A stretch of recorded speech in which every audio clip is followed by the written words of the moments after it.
మనం తెలుసుకోవాల్సిన పునాది సత్యాలలో మొట్టమొదటిది యేసుక్రీస్తు ఎందుకు నిజమైన దేవుడు అనేది ఒకటి, దైవత్రిత్వం ఏంటి అనేది ఒకటి. ఇదంతా కూడా యేసుక్రీస్తునందు మనం తెలుసుకోవాల్సిన విషయం. దీని గురించి నేను సమగ్రంగా వివరించాను. కాబట్టి దైవత్రిత్వాన్ని గురించి, యేసుక్రీస్తుని గురించి ఇంకా మీరు తెలుసుకోవాలనుకుంటే మాట్లాడిన అంశాన్ని దయచేసి వినండి. అందులో మీకు మంచి సమాచారం దొరికిద్ది. ఒకటి. రెండవది ఏం చెప్పానంటే, మారు మనస్సు అనే విషయం ఒకటి ఉంది మనం తెలుసుకోవాల్సింది. అంటే ప్రాథమిక పాఠాలు ఇవన్నీ కూడా, మొదటి తరగతి పాఠాలు అన్నమాట. మీకు తెలియవని కాదు, తెలిసిన మళ్ళీ ఒక్కసారి ఎందుకు మీకు ఇవన్నీ వివరిస్తున్నానంటే, ఇవన్నీ మీరు తీసుకొని మీరు ఇతరులతో పంచుకోవాలి. మనతో ఉన్నటువంటి వాళ్ళకి, మిగిలిన వాళ్ళకి ఈ విషయాలు అవగాహన ఉందో లేదో తెలుసుకొని వాళ్ళకి అవగాహన కల్పించాలి. దానికి మీరు నడుం కట్టాలి. మనిషికి నేను ఎక్కడ చెప్పేది? దేవునికి స్తోత్రం, హల్లెలూయా. కానీ మీరెందుకున్నారు? మీరు కూడా వాక్యం వింటున్నారుగా.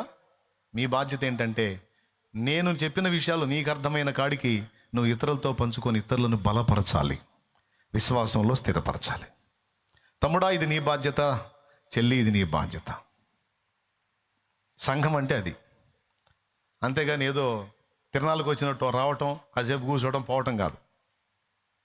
అరే, నేను తెలుసుకోవాల్సినవి కొన్ని ఉన్నాయి, నేను నేర్చుకొని ఇతరులకు నేర్పాల్సినవి కొన్ని ఉన్నాయనే విషయం నీకు గ్రహింపు కావాలి. అందుకే చెప్తున్నా. మొదటిది క్రీస్తు అయితే ఇది ఎక్కడుంది? కొరింథీయులకు రాసిన మొదటి పత్రిక 3వ అధ్యాయము 10వ వచనం చదువు. దేవుడు నాకు అనుగ్రహించిన కృప చొప్పున నేర్పరి అయిన శిల్పకారుని వలె నేను పునాది వేసి తిని, మరి ఒకడు దాని మీద కట్టుచున్నాడు. ప్రతివాడు దాని మీద ఎలాగూ కట్టుచున్నాడో జాగ్రత్తగా చూచుకొనవలెను. వేయబడినది తప్ప మరి ఒక పునాది ఎవడును వేయనేరడు. ఈ పునాది యేసుక్రీస్తే. ఆ మాట రౌండ్ చేయి. ఈ పునాది యేసుక్రీస్తే. సో పునాదుల్లో మనం మొదట తెలుసుకోవాల్సిన ఎవరి గురించి క్లియర్గా తెలుసుకోవాలా లేదా? తెలుసుకోకపోతే విశ్వాసం ఉంటుందా, ఊడిద్దా? కొంతమంది పోయి విగ్రహారాధనలో పడ్డా తెలుసుగా, మళ్ళీ మీకు అన్యుల్లో కలిసిపోయారు తెలుసుగా. మీకు నీకు ఆ గతి పట్టుకుని ఉండాలంటే పునాది యేసుక్రీస్తుని గురించి క్లియర్గా తెలుసుకోవాలి. తెలుసుకున్నావా? ఇతరులకు కూడా క్లియర్గా తెలియజేయాలి. రైట్. పునాదిలో మొదటిగా తెలుసుకోవాల్సింది యేసుక్రీస్తు గురించి, తండ్రి, కుమార, పరిశుద్ధాత్మ గురించి మనం తెలుసుకోవాలి. ఇక రెండవది మారు మనస్సు గురించి తెలుసుకోవాలి. అసలు మారు మనసు అంటే ఏంటి? మారు మనసు ఒక 5 రకాలు ఉంది. మీరు దాన్ని నోట్ చేసుకొని నేను చెప్పేస్తాను. మొట్టమొదటిది, లోకములో నుండి, పాపములో నుండి రక్షించలేని వాటిని ఆరాధించే పరిస్థితుల్లో నుంచి క్రీస్తులోకి రావటం, వాటికి వీపు చూపించి ప్రభువుకి ముఖం చూపించి వాటి వైపు నుండి ప్రభు వైపుకు మళ్ళుకోవటమే మారు మనస్సు. ఇప్పుడు ఈ ముక్క చెప్పకుండా మిమ్మల్ని ఒకళ్ళు లేపి అసలు మారు మనసు అంటే ఏంది అని నేను అడిగాను అనుకో, అయ్యా మాకేమన్నా ఇదేమన్నా క్లాషా లేకపోతే ఏమన్నా చర్చా, ఏం నిలబెట్టే పరీక్షలు పెట్టినట్టు అడుగుతున్నావు ఏంది, అసలు మాకేం తెలుసు అనో, లేకపోతే మా మారు మనసు అంటే అదే ఏందిరా మారు మనసు అంటే? పక్కనోడు ఏంటంటే మారు మనసు అంటే మరి అదే కదా వీడికి బాగా తెలుసు అంటే. సరే నువ్వు చెప్పురా, ఏదిరా మారు మనసు అంటే? ఏంటంటే మారు మనసు అంటే మా మనసు మార్చుకోవటం, దాన్ని తిరగే చెబుతాడు. అట్లా ఉండకూడదు నాన్న. మారు మనసు అంటే ఏంటంటే చెప్పాలా, పాపములో నుండి, రక్షింపలేని వాటి వైపు నుండి క్రీస్తు వైపు మళ్ళుకొనుటయే మారు మనస్సు. నంబర్ 1 అదే పేతురు చెప్పింది, అపోస్తల కార్యము 2:38. కాబట్టి మీలో ప్రతివాడును మారు మనసు పొంది ప్రభు అయిన యేసుక్రీస్తు నామంలో బాప్తిస్మం పొందండి, అప్పుడు పరిశుద్ధాత్మను వరము మీకు అనుగ్రహించబడు. ఆయన ముందేం చెప్పాడు తెలుసా? మారు మనసు పొందండి. ప్రభువు కూడా మార్కు సువార్త 1:15 కాలము సంపూర్ణమై ఉన్నది, దేవుని రాజ్యము సమీపించి ఉన్నది కనుక మారు మనసు పొంది సువార్తను నమ్ముడి. మారు మనసు పొందండి అన్నాడు. ప్రభువు చెప్పాడు మారు మనసు పొందమని. అలాగే పేతురు చెప్పాడు మారు మనసు పొందమని. అపోస్తలులందరూ కూడా ప్రజల్ని మారు మనసు కోసం పిలిచారు. అంటే పాపముల నుండి దేవుని వైపు మళ్ళండి, రక్షింపలేని వాటి వైపు నుండి దేవుని వైపు మళ్ళండి. 1. 2, అన్న బాప్తిస్మానికి ముందు మారు మనసు పొంది బాప్తిస్మం పొందాం. మరి బాప్తిస్మం పొందినాక మళ్ళీ మారు మనసు అవసరం అంటే అవసరమే. ఎందుకు అవసరం అంటే రక్షింపలేని వాటికి మొక్కాం, వాటిని విసర్జించి ప్రభు వైపు తిరిగాం. ప్రాచీన పాపాలను విసర్జించాం, ప్రభు వైపు తిరిగాం. బాగుంది. అయితే ప్రభువులోకి వచ్చిన తర్వాత కూడా ఇదే శరీరంలో ఉన్నాం. మనకింకా మహిమ శరీరం రాలా. ఏ శరీరంలో ఉన్నాం? ఇదే బాడీలో ఉన్నాం. చాలా వరకు కంట్రోల్ అయినా ఎక్కడో చోట ఏదో సన్నివేశంలో కంట్రోల్ తప్పుతుంటాం. పెద్ద పెద్దవి చేయకపోయినా చిన్నదేలే అనే చిన్నది అనే కోటలో నెట్టేసే కొన్ని ఉంటాయి. కోపంలో తిట్టడం, ఆవేశం వచ్చి పటామని కొట్టడం, లేకపోతే ఏదో పిచ్చి పనులు చేయటం, లేకపోతే అసూయ పడటం, ఈర్ష్య పడటం, లేకపోతే తప్పుడుగా ఆలోచించటం, తప్పుడు క్రియ చేయడానికి ప్రయత్నించటం లేదా చేయటం, ఇట్లా కొన్ని సందర్భాలను బట్టి, కొన్ని పరిస్థితుల్లో, ఈ శరీరమును బట్టి కొన్ని పొరపాట్లు మన నుండి జరుగుతుండొచ్చు. ఎంతమంది ఒప్పుకుంటారు? అందరు చేతులు ఎత్తారు, యథార్థవంతులు. అందుకే నచ్చుతారు మీరు నాకు. కారణం ఏంటంటే దేహం ఇంకా విమోచింపబడలేదు. ఈ దేహంలో పాప నియమం పనిచేస్తుంది. ఆ పాప నియమాన్ని ఆత్మ నియమంతో జయించవచ్చు. కానీ ఆ సాధనలో ఇంకా పరిపూర్ణత చెందకముందు కొన్ని లోపాలు మనలో కనపడతాయి. కనపడ్డప్పుడు ఏం చేయాలంటే, ప్రభువా గతంలో తెలియని స్థితిలో చేశాను, మారు మనసు పొందాను, రక్షింపబడ్డాను. కానీ రక్షింపబడ్డ తర్వాత కూడా కొన్ని పొరపాటు నా నుండి జరుగుతున్నాయి తండ్రి. అవి చెయ్యాలని నేను కోరుకోవట్లేదు, కానీ అన్ఎక్స్పెక్టెడ్ జరుగుతుంది. దయచేసి నన్ను క్షమించు.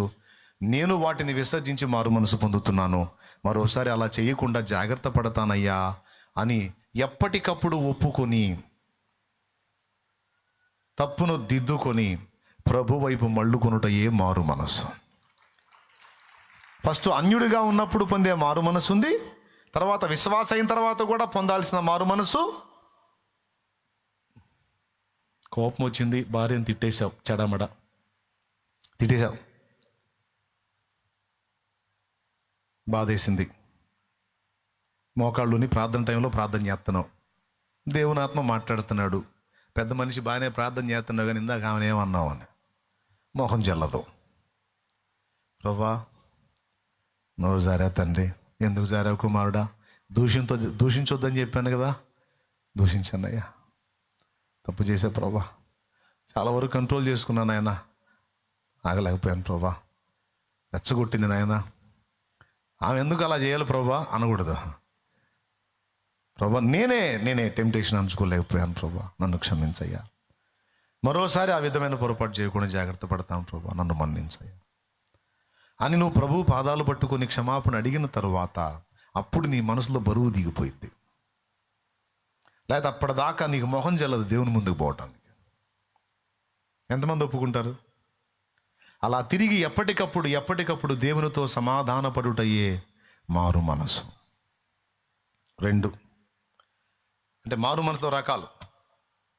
3వది పాస్టర్లు పొందాల్సిన మారు మనసు. విశ్వాసులకే కాదు, పాస్టర్లకు కూడా ఉంది మారు మనసు. ఎందుకంటే యథా రాజా తథా ప్రజ అని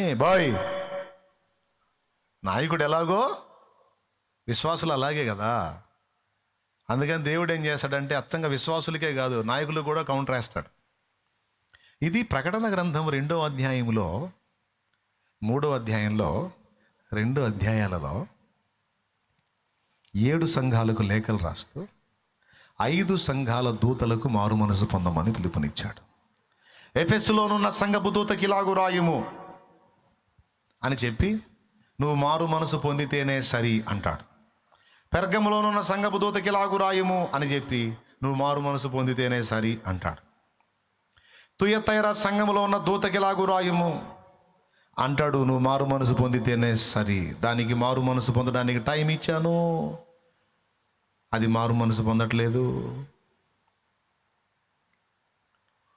ఇట్లాగా 5 సంఘాల దూతలకు, సార్దిస్, లవోదికయ, మొత్తం 5 సంఘాల దూతలకు మారు మనసు పొందండి అన్నాడు. మరి పాస్టర్లకు కూడా పొందాలి మారు మనసు. ఎందుకంటే పాస్టర్ల దగ్గర ఉండే పాస్టర్ల దగ్గర ఉంటాయి. అర్థమైందా? దేవునికి స్తోత్రం. జనానికి చెప్పి ప్రార్థన చేయండి అని ఏం చేయడు ప్రార్థన. బాగా వాక్యం చదవాలి, వాక్యం ఖడ్గం, వాక్యం పాలు, వాక్యం మిల్క్ అని చెప్పి ఎన్ని చెప్పి ఏం చదవడు వాక్యం. దేవునికి స్తోత్రం కలుగును గాక. హల్లెలూయా.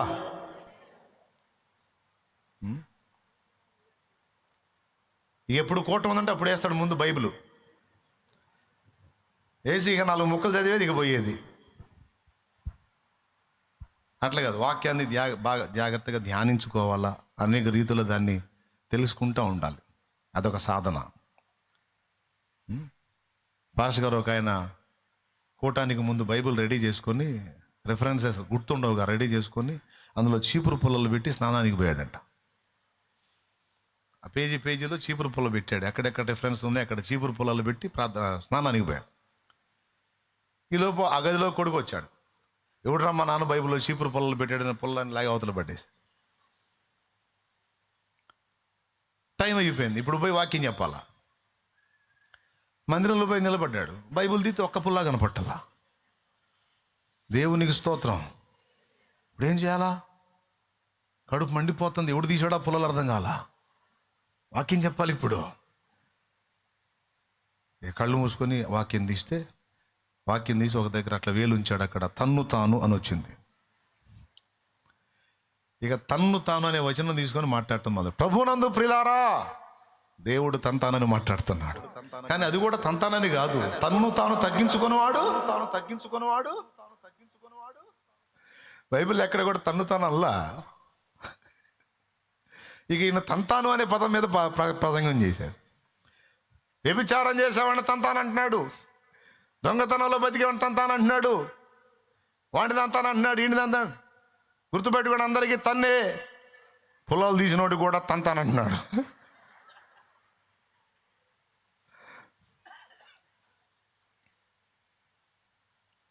అంతేనా? దైవజనుడు సిద్ధపడాల్సింది అంతేనా?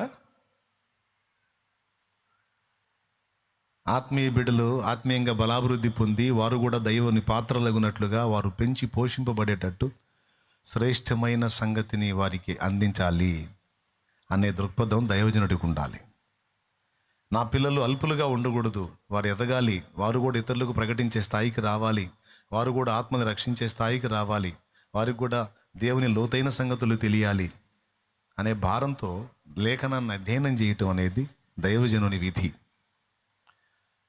అలా చేయనప్పుడు వాడు బాధ్యత రాహిత్యంగా ప్రవర్తిస్తున్నాడు. అలా ఉన్నవాడిని మరి దేవుడు ఏమని పిలుస్తాడు? మారు మనసు పొంది అంటాడా? అట్లాగా దైవజనులు అనేవాళ్ళు కూడా మారు మనసు పొందాల్సింది ఉంది. ఇది 3. 4వది బోధ విషయంలో మారు మనసు. బోధ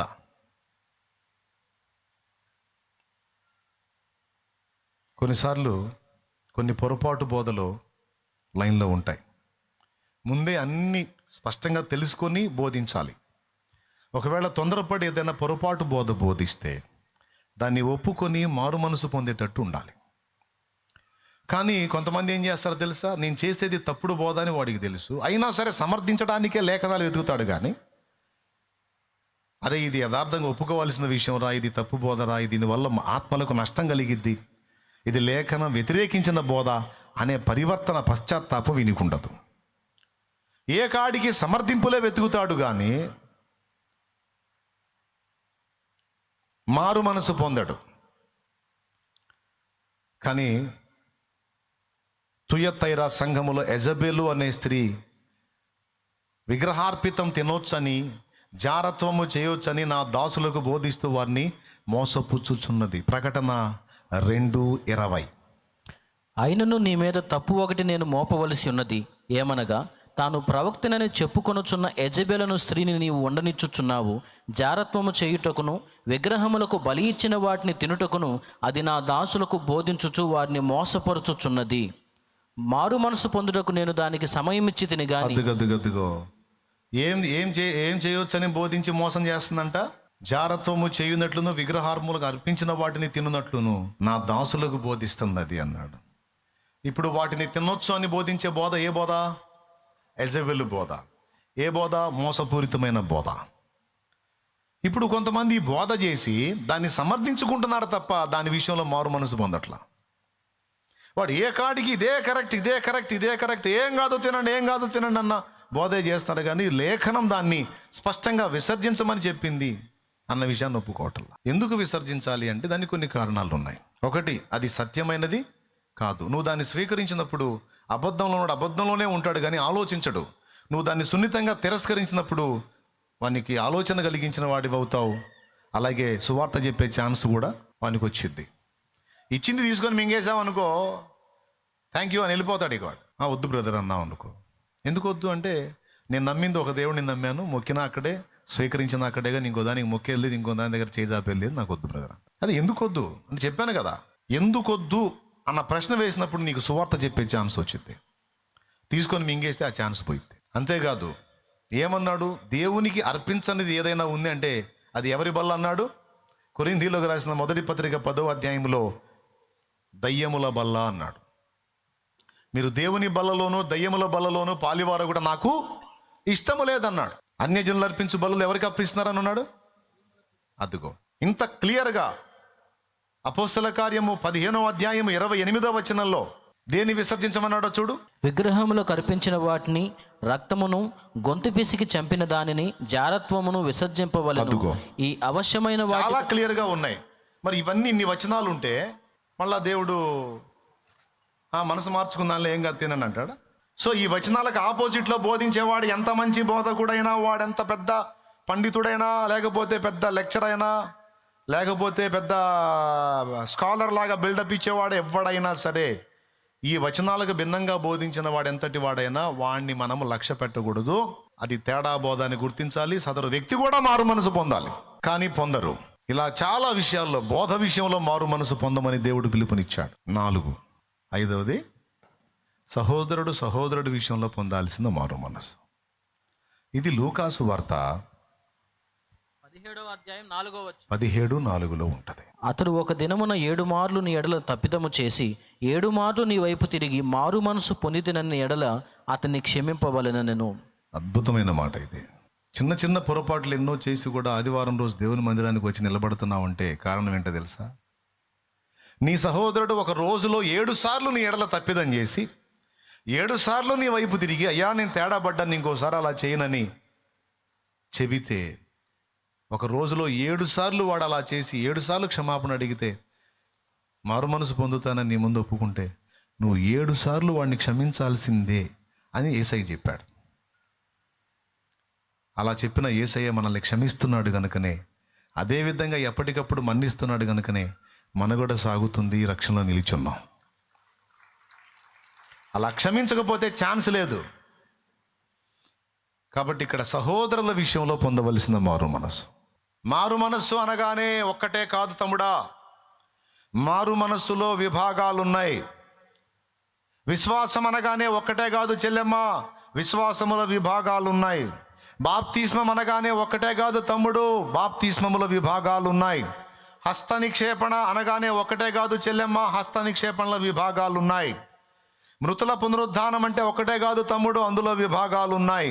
నిత్యమైన తీర్పు అంటే ఒక్కటే కాదమ్మా, అందులో అనేక విభాగాలు ఉన్నాయి. ఇప్పుడు మారు మనస్సు అనే ఒక పాయింట్ 5 రకాలు చెప్పాను. మీరు ధ్యానం చేస్తే మరికొన్ని మీకే కనపడతాయి. ఇప్పుడు చెప్పండి, మారు మనసు అంటే నేను అడుగుతారు, కొంతమంది సీనియర్ పాస్టర్లు అడుగుతారు మిమ్మల్ని, ఏ చర్చికి వెళ్తా? నేను తండ్రి సన్నిధికి వెళ్తానండి. ఆహా, అడిగి వెళ్తావా? మారు మనసు అంటే ఏంది? మారు మనసు పొందావా అంటే ఏంది అన్నాడు అనుకో, అప్పుడు నువ్వు చెప్పాలి. మారు మనసు అంటే సుమారు 5 రకాలు బైబిల్లో ఉందండి, మీరు దేని గురించి అడిగారు అన్నావు అనుకో, అయ్యగారికి ఇక సౌండ్ ఉండదు. మారు మనసు పొందావా అన్నప్పుడు ఏ విషయములో అని అడిగావు అనుకో, ఎన్ని విషయాలు ఉన్నాయి ఏంది? మారు మనసు అంటే ఒక్కటే అంటాడు. ఒక్కటి కాదు సార్, 5 రకాలు ఉంది అని నువ్వు పాఠం మొదలు పెట్టావు అనుకో, ఇంకా నేను రెండోసారి గెలిచుడు, లేకపోతే నిన్ను పాయింట్అవుట్ చేస్తాడు. ఎన్ని సంవత్సరాల నుంచి వెళ్తున్నా? ఇప్పుడేమండి అన్న చాలేమన్నా 7 ఏళ్ళ నుంచి వెళ్తున్నానండి. 7 ఏళ్ళ నుంచి వెళ్తుందంటే మారు మనసు తెలియదు. 7 ఏళ్ళ నుంచి వెళ్తున్నాడు, మారు మనసు తెలియదు. అది పెంపకం. ఇట్లాంటి సరుకును ఉత్పత్తి చేస్తున్నాడు అతను అంటారు కదా నన్ను, ఆ సోది సరుకు. మారు మనసు అంటే తెలియదు. యేసు ప్రభు ఎందుకు దేవుడో తెలియదు. యేసు ప్రభుకి మిగిలిన నాటికి తేడా లేదో తెలియదు. పోతా ఉంటారు పొలోమని, ఏం తెలియచావదు అని అంటారు కదా నన్ను. అది నా బాధ. పాయింటేనా? ఇప్పుడు మారు మనసు గురించి ఇక పక్కన పెడదాం. 5 రకాలు చెప్పాను. మీరు ధ్యానం చేస్తే మరికొన్ని కనపడతాయి నీకు.